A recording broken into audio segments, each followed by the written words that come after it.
Thanks for listening to West Indies on 99.94. I'm your host, Mashal St. Patrick Hewitt from the Caribbean Cricket Podcast. And with me as ever is my partner in crime, Santoki Nagulendran.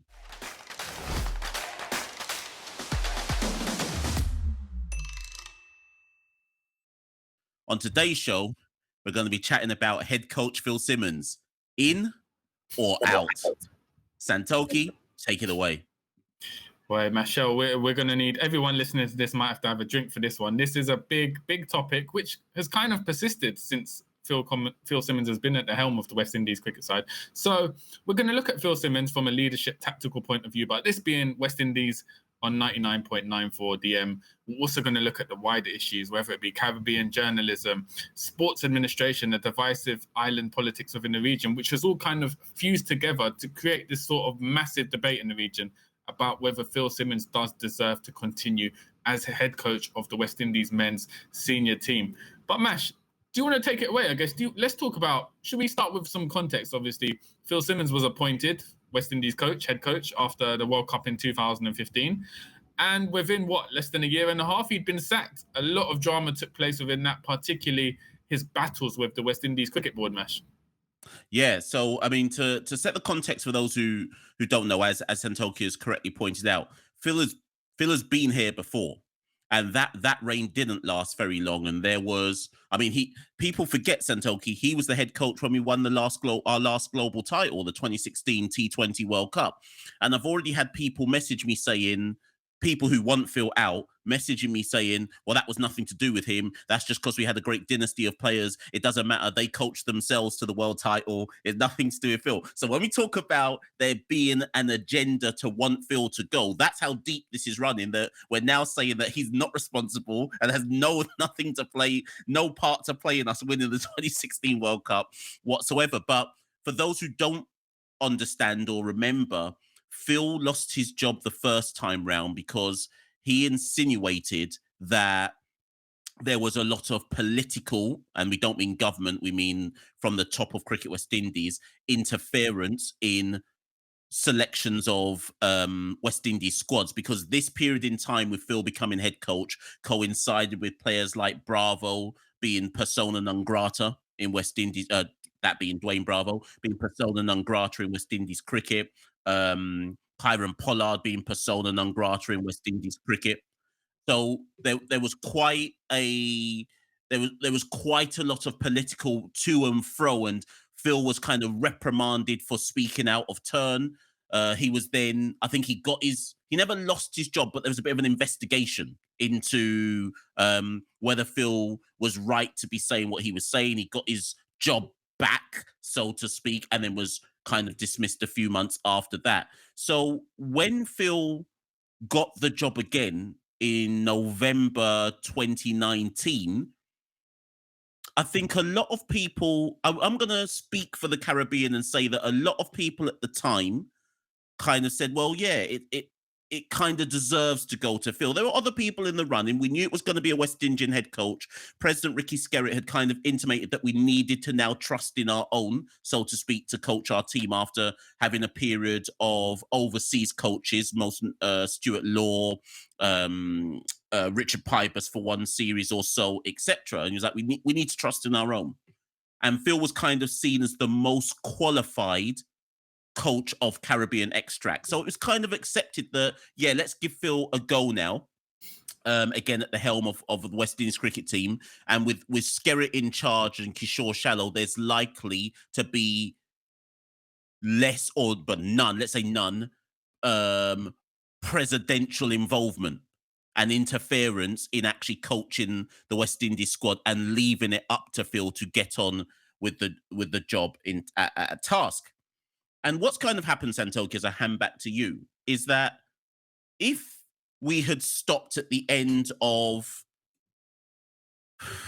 no, do you know what? If this conversation had stopped at the end of the Test series versus Bangladesh, I'm not convinced we'd be having this conversation now, because a lot of things that go on in West Indies cricket is so short-termism that it's like watching Premier League football and seeing like Premier League social media fans. Every single result or every single defeat that West Indies has speak leads to a wider conversation that's almost as if that result encapsulates everything about West Indies cricket. And Mm. you'll see meltdowns in the press, meltdowns in the forums, meltdowns on social media after every single defeat we have. So being head coach of the West Indies team is no easy task.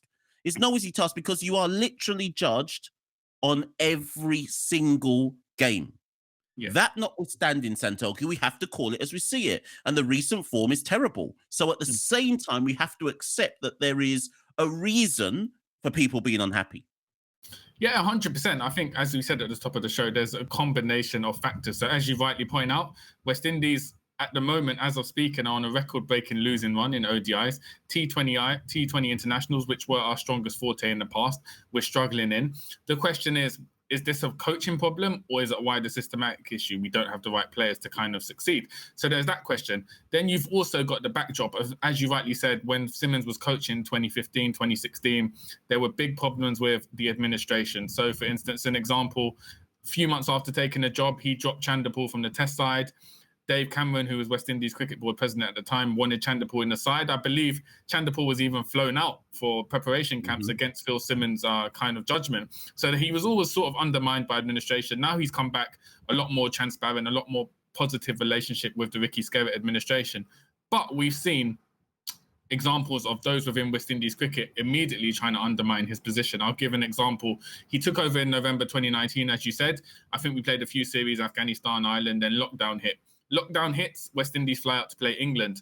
Phil Simmons has a family funeral to attend and leaves the biosecure bubble.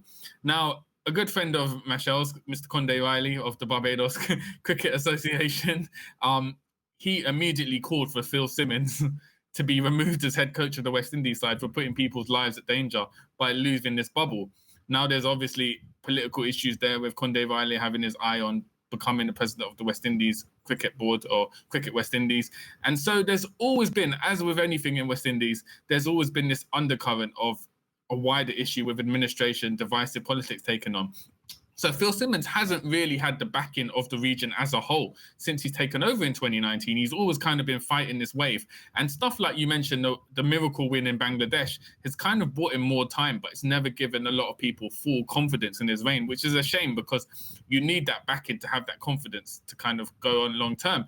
And as you're saying, now we're seeing West Indies results aren't going our way in white ball cricket.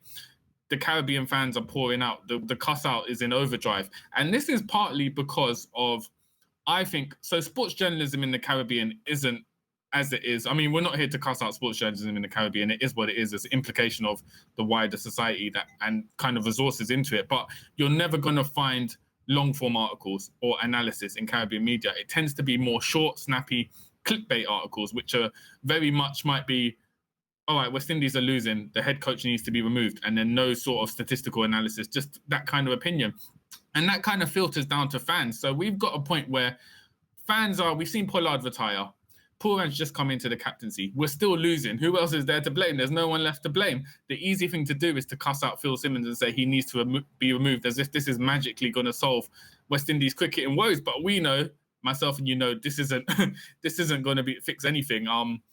So for me, Mashal, it's a complicated regional issue. There's a myriad of reasons as to why Phil Simmons is kind of not in favour at the region at the moment. But where do you want to start, Mash? What topic should we go into first? Well, do you know what? I'm going to set a bit more context. Because if there's one thing we pride ourselves on West Indies on 99.94 is making sure that people have the requisite information to their hand to then make their own assumptions or judgments, I should say. So we're not here to say Phil should stay. We're not here to say that Phil should go. What we're really here to do is just look at the evidence on both sides of the coin. But one piece of context I want to set is, and this is really important, it's a speech that the President Skerritt made coming up to a year and a half ago. And it was part of the Sir Frank Worrell Memorial Lecture. And I'm not sure how many people in the Caribbean knew about this. So Skerritt does the keynote speech at the Sir Frank Worrell Memorial Lecture. It was virtual, obviously. It was November 2020.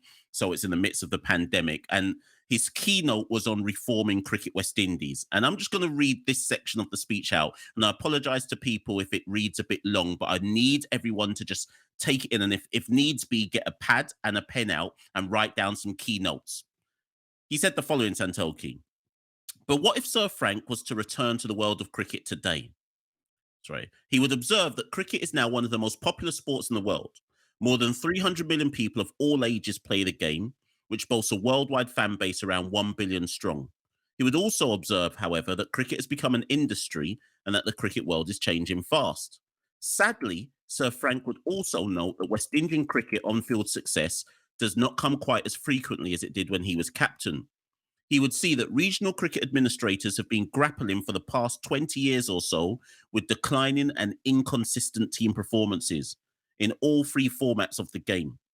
Having won most of the test matches in which he captained, Sir Frank would be disappointed to find out that of the 194 test matches played by the West Indies in the past 20 years alone, we have lost 104 and only won 41, i.e. 21%. In the same period, we have won only 32% of the 434 ODIs and only 45% of the 124 T20 internationals we played at home and abroad. The data would tell him that in the same 20 years, West Indies selectors put more than 150 individual players and 18 different captains on the field to represent the region. This was the same period in which West Indies fell to the bottom of the ICC rankings ladder in every format of the game. These past 20 years also saw our selectors pick 28 different opening batters, 45 fast bowlers, and 39 spinners in Test cricket alone. The selectors' turnstile have been busy in the past 20 years also. I remind you that except for an occasional injury break, Greenwich and Haynes were our only opening pair for at least a decade, and Lance Gibbs was the main specialist spinner for nearly twice as long. The data suggests that the Cricket West Indies board has been pointing our fingers at the coaches as being responsible for the decline in team performances. In those same past 20 years, we hired 15 men's teams head coaches, most of whom spent very little time before they were relieved of the job. Most of the contracts of these head coaches were either intentionally made short-term or were terminated well before they officially ended, suggesting that the coach was the one who had performed unsatisfactorily. Dozens of assistant coaches and supporting technical and management specialists from all over the world have also been hired and fired in the same 20-year period. I'm just going to stop there. There's more to it. And if anybody wants the link to that full lecture, hit us up, caribcricket@gmail.com. Come to us on Twitter or Instagram @caribcricket, and I'll show you the link for that article. But Santoki, I wanted to read that and start with that context because, Santoki, those stats are frightening, right? If I just say the test ones again, 194 test matches in the last 20 years. That he was talking from 2000 to 2020.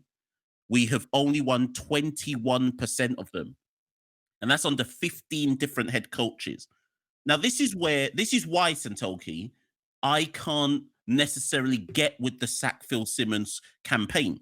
Because even if he deserves to go or not, it's not going to solve anything. And that doesn't mean he must hold on to his job forever and ever, amen. But it does mean that we have to recognize that we've been here before. And isn't the whole point of insanity of doing the same thing again and again and again and expecting some different result? The only consistent thing that has happened in West Indies cricket for the last 20 years is that we aren't getting any better. So I just think we need to be a bit more nuanced about the Phil thing. Phil's contract ends in 2023 at the end of the ICC ODI World Cup if he manages to get to that point, right? I would just argue, wouldn't it be sensible to just wait until the end of his contract and then use the data to assess if we have improved or if we haven't improved, rather than almost do a knee-jerk, well, we're losing, so he's just got to go because that's going to solve it. Yeah, I 100% agree there. I think if Phil Simmons goes, John Campbell's not suddenly going to score a double century at the Gabba later this year. It's not gonna improve performances. But Mash, it'd be interesting to get your thoughts on. Obviously, we saw with the English Cricket Board in the build-up to the ODI World Cup, they prioritised white ball cricket, and it was like, it doesn't matter if we lose in red ball cricket as long as we're doing well in white ball cricket. Do you think it would help if Cricket West Indies prioritise the format, or do you think it's too much to ask in a modern cricket climate to rely on one coach to be successful in 3 formats, managing variant different players, different squads, different teams at the same time and expecting him to get performances? Because at the moment, the Test side is pretty consistent, doing quite well in terms of our own standards, whereas obviously the white ball's faltering. At the same time, when we were winning T20 World Cups, the Test team was abysmal. So do you just think that's just a modern way of cricket? It's going to be impossible unless you have specialist coaches for each format, for one kind of head coach to manage everything and be successful in 3 formats. Do you think this is where Cricket West Indies need to go? So that's a good point. So this is where I think the nuance comes in. Whether, again, whether people believe Phil should go or Phil shouldn't go, what has happened in this kind of during the pandemic and post-pandemic life. And I remember when we had Phil on the Caribbean Cricket Podcast, this kind of came up when we discussed it with him. The problem for Phil and his backroom staff is they are literally Santoki. So let's take right now. We've got the white ball series versus New Zealand, ODIs and T20s, etc. From there, they go straight to the World Cup qualifiers and then the World Cup. Then from there, they go straight into a Test series. There is no, yes, he's got staff who will be, I guess, with the Test players getting ready in camp before they fly to Australia whilst he's at the World Cup, etc. But maybe the job is too big for Phil. And I say that with the greatest respect.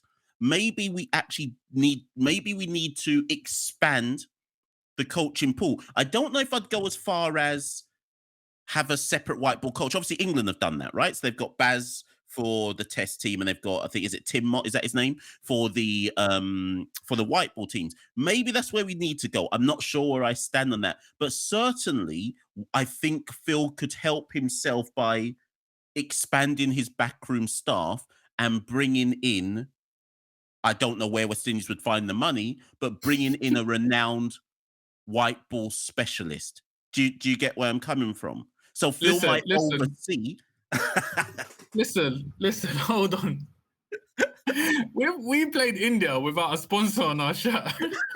And you think we're getting a white ball specialist to come as coach? Listen, the best we can hope for is that they rope in Kyron Pollard to do pro bono, help out the white ball. Listen, you asked me the question. I was just trying to float an idea out there.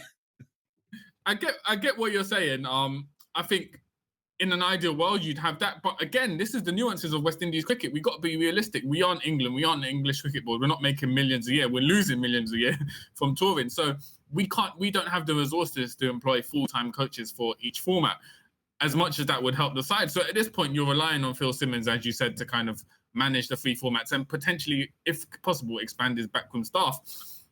So it's going to be a tough one. But I think one positive we can take, we've talked obviously about the negatives, the results, and how he's been stretched. The positive is, Mash, with how the players were treated, the likes of Gale, Pollard, Bravo, by the West Indies Cricket Board in the previous administration, for Phil Simmons to kind of get them. I mean, as much as we badly performed at the last World Cup, the team unity was unbelievable. It was a cohesive team. Everyone was there fighting for each other. And you felt like they were fighting for Phil. They were all believed in this cause. So for me, his biggest strength is this ability, players from different islands, different personalities, all harboring different grudges sometimes. He's been able to unite them across all 3 formats, and that's a massive strength. And you don't know whether someone other than Phil would be able to do that. He just has this ability to kind of galvanize the side and make people believe in a bigger cause in the West Indies. And I think that's a massive strength. And I don't know if you'd be able to replace that. Yeah, we cannot underestimate the power of man management. Now, of course, people would say I couldn't care less about man management if we're still losing. But again, for me, this comes back down to how realistic are we being as a West Indian fan base? I'm not saying we must accept defeats. I'm not saying that we must just willy-nilly accept, oh, well, it just is what it is. We're going to lose more games than we're going to win. But at the same time, yeah, we're going to lose more games than we're going to win, because here's the problem, Santoki. Improving our white ball fortunes is a long-term project. When you're starting from such a low base like the West Indies are, it's a long-term project. And I'm not excusing, the last series 4-1 defeat to India. I'm not excusing it. I'm not saying we must just forget it. But Like people saying, "Oh, that was 4-1 and that's an Indian B team." Yeah, but of course it's an Indian B team because the strength of depth that India have, they could field a C team and be competitive against us. That's not an indictment on West Indies per se. That's just how strong India are. And I I just don't think, Santoki, that our fan base or some elements of the media are real or either realistic or want to accept where we're starting from. And yet, listen, long term gain has to come with short term pain.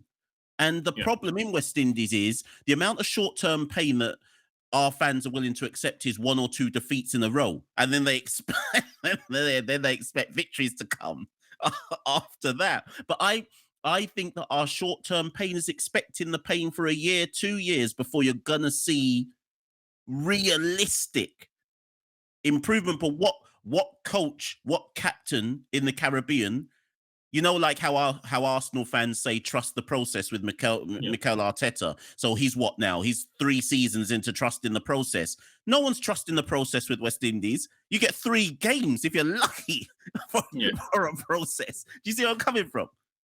Yeah, 100%. And it's good you mentioned football because that's kind of seeped into West Indian cricket culture, this ability to kind of jump and call for the coach to be removed straight away if results aren't going your way. And I think, as you rightly said, Mash, he's got a contract up until the 2023 ODI World Cup. I do think there are events which could lead to him leaving before then, namely the T20 World Cup in October. I think if we don't come out of that group, Yeah, the first he's round done. group, he'll be removed. I think that would be a basic remit. And then likewise, if we don't qualify for the 2023 World Cup, if we go to Zimbabwe in the qualifiers and lose, you'd imagine he'd be removed at that point.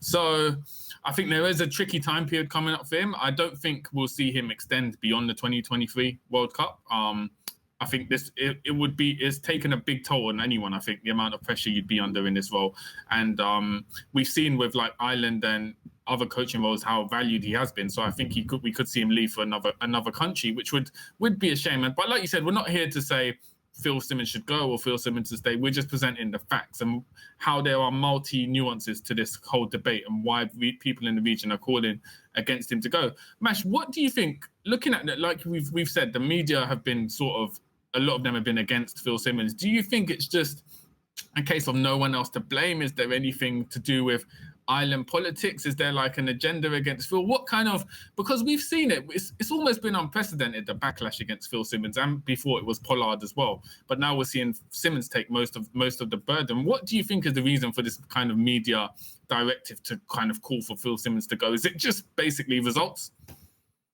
It's a good question. I might be touching on some difficult waters here when I make this next point.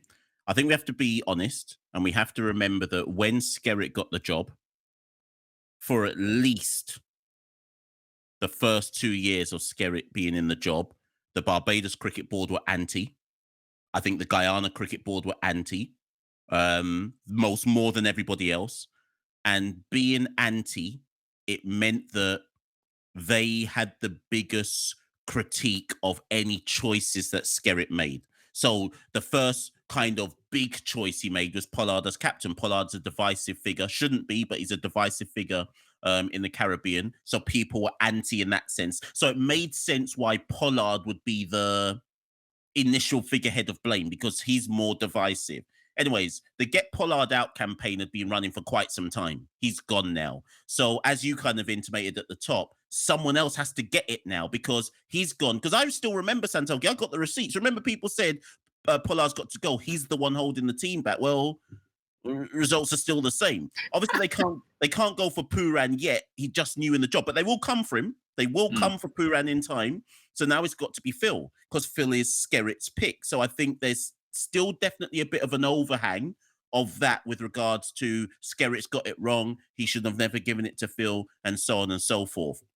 But I'm glad you've made that point about the World Cups because I do think if we're being honest, you're right, there are 2 key moments now where Phil will be judged, both World Cups and first and foremost getting out those qualifying groups. That's the first particular test. And then how we do in those World Cups will determine it. And in fairness, Santoki, Phil didn't help himself with the 2021 campaign, because getting back Gale and the Bravos and the this and the that was always going to be a kind of uh, a marker, a state that was like a statement, right? And I remember us doing some episodes in Caribbean Cricket Podcast about it, where if it worked, you're heralded as like a champion move. If it doesn't work, everyone's cussing you out for why did you bring them back, so on and so forth. Now we've subsequently seen that even if he'd gone with the players that currently are playing now, it probably would have been the exact same thing, right? But that kind of didn't help him as well. Ultimately, a coach has to be accountable. Ultimately, a coach has to be accountable. So people are right to ask questions. And the way you are accountable is your results. And Phil cannot be, he's not beyond that. He has to be held accountable. But I think people also should be careful in how they're holding him accountable. Because if we base it purely on Red Bull, he should stay in the job.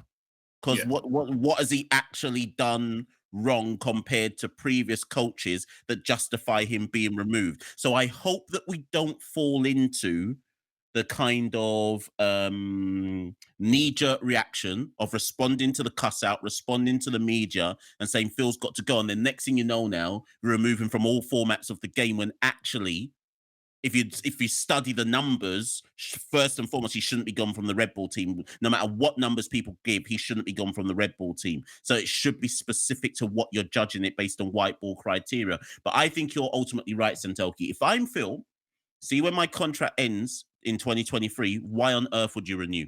Why Yeah. would you?